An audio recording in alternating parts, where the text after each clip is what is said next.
चुनरी काहे न रंगायो गोरी पांच रंग में। चुनरी काहे न रंगायो गोरी पांच रंग मां। ये चुनरी तो है सदगुरु दिन्हा, पहिर ओढ़ के मैली किन्हा। जैबो का पहिर गोरी पिया संगमा। चुनरी काहे न रंगायो गोरी पांच रंग में। जब पिया आई हैं लेन गवनवा, एको न चली हैं तोर बहनवा। दाग देखी हैं तोर अचरन मां। चुनरी काहे न रंगाए गोरी पांच रंग में। चुनरी काहे न रंगाए गोरी पांच रंग में। कहत कबीर सुनो भाई साधो, ज्ञान धान का साबुन लाओ। कहत कबीर सुनो भाई साधु, ज्ञान ध्यान का साबुन लाओ। दाग छुटी है तोरे अचरन का। चुनरी काहे न रंगायो गोरी पांच रंग में। सदगुरु के उपदेश में जब तक जीव नहीं लगता है, हे मनोवृत्ति, तूने गुरु के उपदेश रूपी चुनरी को दया, क्षमा, शील, विचार और संतोष के पांच रंगों में क्यों नहीं रंगाया। अर्थात गुरु उपदेश को तूने उक्त सद्गुणों के आचरण में क्यों नहीं ढाला। यह सत्य उपदेश रूपी चुनरी तुम्हें सद्गुरु ने दिया है। तूने इसे पहना ओढ़ा अवश्य, लेकिन दिखावा में लगा कि तूने सद्गुरु के उपदेश को धारण किया, परंतु तूने इसे मलिन ही बनाया है। तूने गुरु के उपदेश का आदर नहीं किया। हे मनोवित्री, तू किस रहनी से चेतन पुरुष के साथ एक मेघ होगी। शुद्ध मनोवित ही स्वरूप लीन होती है, अशुद्ध मनोवित नहीं। जब चेतन पुरुष तुम्हें आत्मसात करना चाहेगा, तब तुम मलिन होने से विफल फिसल कर उससे दूर ही होती रहोगी। तब तुम्हारा एक बहाना नहीं चलेगा। गुरु का उपदेश पाकर भी तुमने क्यों अपने को मैला रखा, इसका उत्तर तुम्हें नहीं सूझेगा। चेतन देव की दृष्टि में तुम्हारे आंचल के सारे दाग दिखाई देंगे। कबीर साहब कहते हैं कि हे भाई संतों, सुनो अब यह मनोवृत्ति सद्गुरु प्रदत्त स्वरूप ज्ञान और उसमें अविचल ध्यान का साबुन लेकर अपने आप पर प्रयोग करेगी, तभी सारे दाग धुल कर वह कृतार्थ होगी। तो कहने का तात्पर्य है कि ये जो शरीर सभी को मिला है, ये शरीर साधना करने के लिए मिला हुआ है, तपस्या करने के लिए मिला हुआ है, परमात्मा की प्राप्ति करने के लिए हमको, आपको, सभी को परमात्मा द्वारा मिला हुआ है। क्योंकि आप जिस देश में रहते हैं, जिस स्थान में रहते हैं, वो स्थान आपका नहीं है। ये देश दूसरे का है। ये माया और काल का देश है। यहाँ आप आकर दूसरे के देश में रह रहे हैं। जब तक परमात्मा की प्राप्ति नहीं होगी, जब तक उनका दया नहीं होगा, कृपा नहीं होगा, और आप के अंदर ईश्वर के पाने की पिपासा जागृत नहीं होगी, तब तक परमात्मा तो सबको चाहते हैं, क्योंकि वो सबके पिता हैं। वो किसी को दुखी देखना नहीं चाहते। उनकी दया सबके ऊपर बरसती है। लेकिन जब आपका विचार, आपका व्यवहार, आपका जो चेतन शक्ति आपके अंदर है, जब तक जागृत नहीं होगी, आप ईश्वर प्राप्ति के तरफ लगेंगे नहीं, तब तक क्या पाएंगे। छोटा बच्चा जब तक खिलौने के साथ खेलता रहता है, तब तक माँ सोचती है कि थोड़ा और खेल ले, थोड़ा और खेल ले। लेकिन जब खिलौना छोड़कर, फेंक कर बच्चा जोर जोर से रोने लगता है, तो माँ उसे अपने गोद में उठा लेती है, उसे दूध पिलाने लगती है, प्यार देने लगती है। उसी प्रकार परमात्मा तो हमारे माता पिता सब कुछ वही है। तमेव माता च पिता तमेव, तमेव बंधु च सखा तमेव विद्या द्रविड़म तमेव सर्वम मम देव देव। सब कुछ वही है, वही माता है, वही पिता है, वही भाई है, वही बंधु है।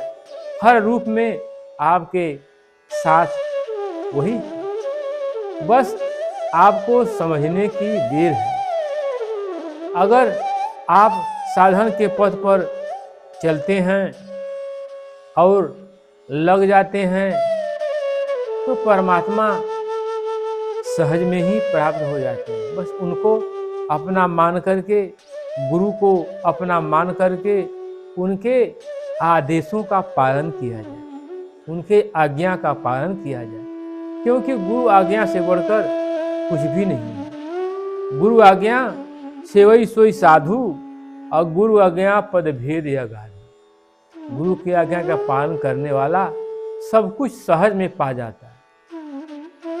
फिर हम आध्यात्म की तरफ नहीं लगना चाहते, परिश्रम नहीं करना चाहते, संसार में दौड़ लगा रहे हैं सांसारिक वस्तुओं को प्राप्त करने की। और सांसारिक वस्तुओं को प्राप्त करने में हमने पाप किया है, अधर्म किया है।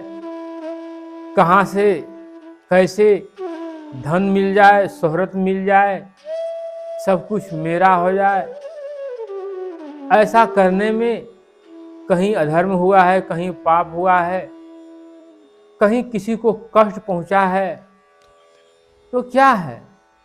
यही कर्तव्य, यही कर्म जो हमारे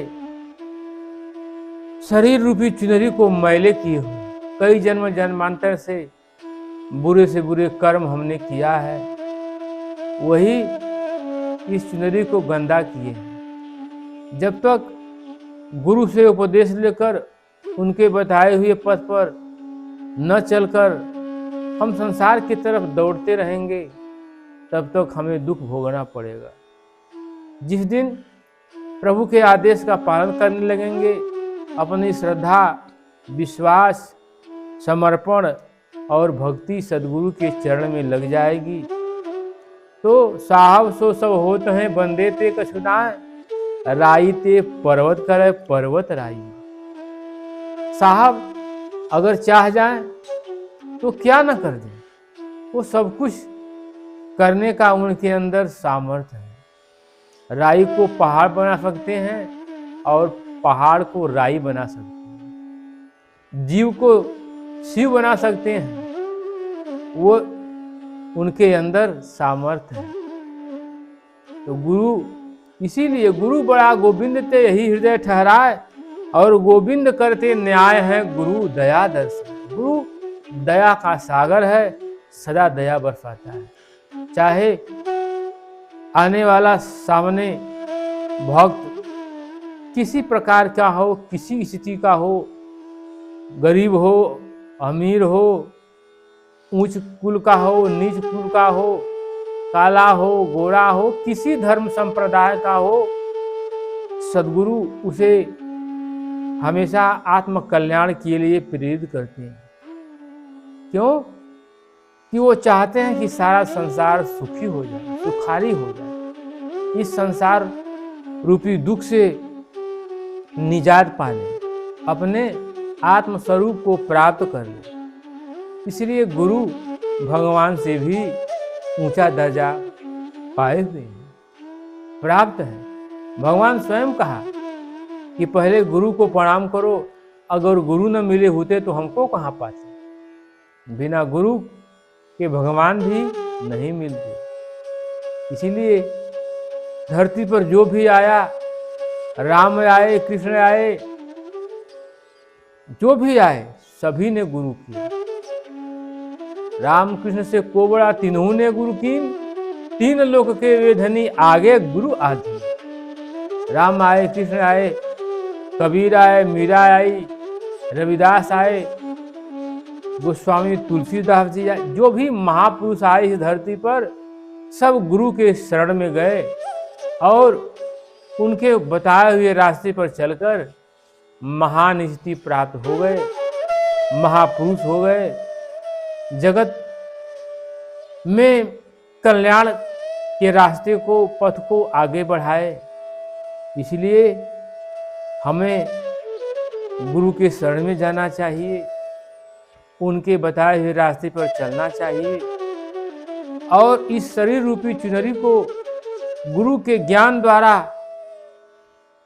पवित्र करना चाहिए। उनके बताए हुए रास्ते पर चलेंगे, जब सिमरन करेंगे, भजन करेंगे, गुरु का सेवा करेंगे, तो ये शरीर रूपी चुनरी अपने आप पवित्र हो जाएगी, भजन बनने लगेगा, भजन होने लगेगा, फिर जन्म जन्मांतर का दुख छूट जाएगा, सहज में आत्मस्वरूप की प्राप्ति हो जाएगी और ये जीवन धन्य धन्य हो जाएगा। इसलिए संसार में रहते हुए अपना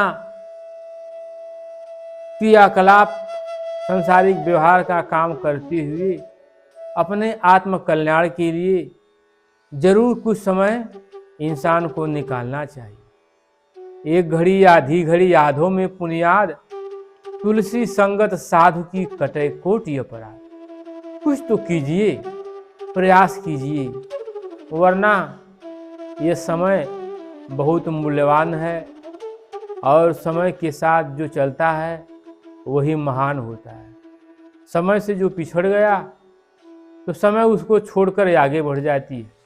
समय किसी का इंतजार नहीं करता। इसीलिए प्रयत्न कीजिए, प्रयास कीजिए। आप मानव हैं, महामानव की यात्रा शुरू कीजिए, अपने आत्मपथ के रास्ते पर लगिए और जीवन को धन्य बना लीजिए, वरना तो ये संसार नाश्वर है, ये शरीर भी नाश्वर है, एक दिन सब छूटने वाला है, कोई साथ नहीं जाएगा, फिर खाली हाथ मलते रह जाओगे। इसलिए विचारवान बनिए, विवेकवान बनिए और अपने विवेक से, विचार से विचार कीजिए, सोचिए और अपने आत्म कल्याण के पथ पर लग जाइए।